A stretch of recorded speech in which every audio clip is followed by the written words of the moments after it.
All right, so let me go over your online homework, a couple problems just to get you started going.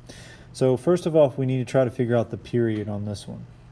So it is asking for period, and you're going to use the time it takes to go, or the full time, as well as the number of cycles. So complete vibrations. So that is in, and then that will give you your period.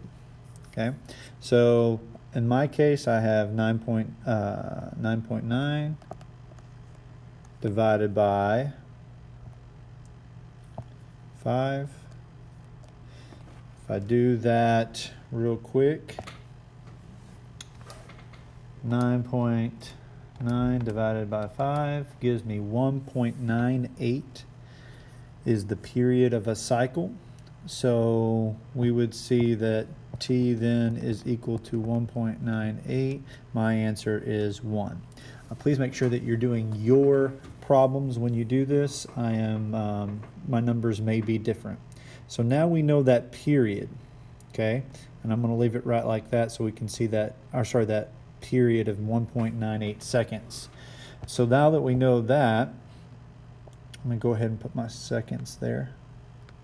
Okay, now that we know that, frequency, let me change colors here so you're not confused. Frequency is going to be equal to 1 over your period. So in this case, 1.98. So if I do 1 divided by second answer in my calculator, I get that my frequency was equal to 0.5050 repeated, basically, hertz. Okay, I come over here and I find this answer here, and that's mine. So now you kind of see how that's going on. We're going to move on to the next part, number 3. It wants to know the angular frequency. And so let's take a moment to figure out that. All right, so now we're looking at the equation for angular frequency. So in this case, you got this weird looking W. It's for angular frequency, and that is equal to 2 pi f. So if you take your answer from up here and you go ahead and plug it in the calculator as 2 pi times the frequency in the last problem. So you take times that answer, times by 2, and times by pi.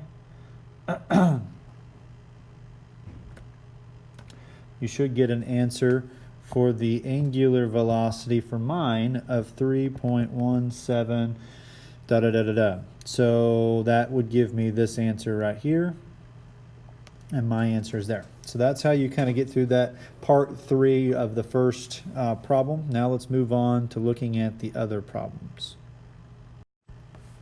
All right, this is a Hooke's Law problem. We will be looking at the Hooke's Law equation of a force. Oh, that's not what I wanted. Let's undo that. A force is equal to negative times the constant, spring constant times x. In this case, they want to know what the spring constant is. So the first thing that we would do is we would note that this force is going to be negative pulling down. So we'll be able to take care of the negatives are going to go away. But what I'm going to do is I'm going to divide by negative x, divide by negative x. And so then we'll end up seeing that K is equal to force divided by negative x. Now, we don't know a force, but we do know the acceleration due to gravity and the mass. So we're actually going to rewrite this as a force is equal to 0.5 times negative 9.81 divided by our centimeters. It needs to be in meters, so we're going to take that number and divide by 100. So 37 divided by 100, and we get 0.37 on the bottom, and it's a negative. So the negative signs are going to cancel out. So we can go ahead and do that, cancel the negative signs, and then that will tell us that our then constant will be equal to this value. So 0.5 times 9.81 divided by 0.37 gives me 13.26 or 25. I come over here and find 13.25, and that's my answer.